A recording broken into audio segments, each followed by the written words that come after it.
Joj, opet kasnim, a kašnjenje kod Djeda Mraza je kao da si zaboravio pojesti čokoladicu. To se jednostavno ne radi. Ja sam Pufko, najmanji vilenjak na svijetu, ali s najviše rekvizita. Gledajte ovo.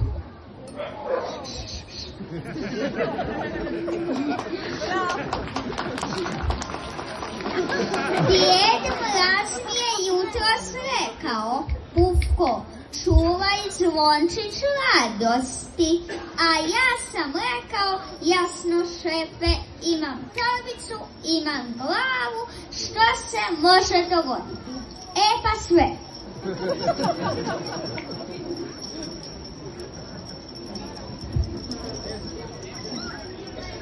Prvo sam našao ovu čapu, šarenu, divorsku.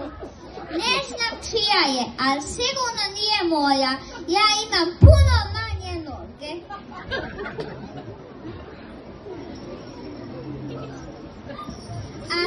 A što je ovo? Ovo je mrkava. Sobovi su je vjerojatno ugurali unutra.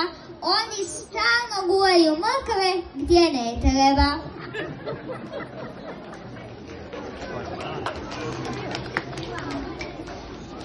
A ovo je bombon, zalijepljeni bombon. I pogledajte sad, torbica se zalijepila za mene. Bombon za torbicu, a ja jadnik.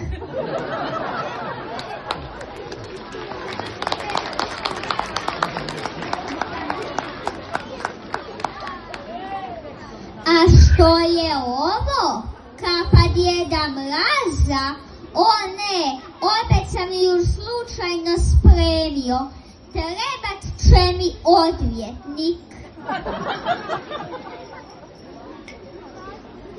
Mini rukavica jedna, druga se vjerojatno druži s bombonom. Tražio sam zvončić svugdje, ali ga nigdje nisam našao. Ispod bola našao sam prašinu. Iza poklona našao sam još više prašine. Kod Sobola našao sam jezik na obrazu. Bija, sobovi su previše prijateljski. A možda ste ga vi vidjeli? Možda ga je netko od vas sakrio? Da? Ne? Možda? Ne brinite, neću nikoga prijaviti Djedu Mrazu, osim ako baš moram. Zvončići vole smijeh i malo grupiranja, zato ćemo ga dozvati: Zvončiću, vrati se, ali u smiješan glas. Zvončiću, vrati se, Zvončiću, vrati se, Zvončiću, vrati se. Čekajte, osjećam nešto malo, okruglo, metalno. Aha, bilo je na dnu, skrivao se među šljokičastom prašinom.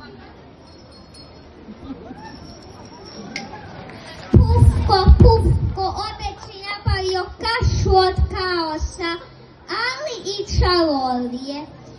Idem sad spasiti sanke. Vi ste super pomagači i ako mi opet nešto nestane, znate gdje me naći.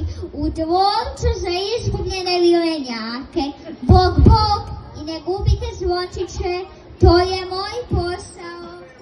Bravo!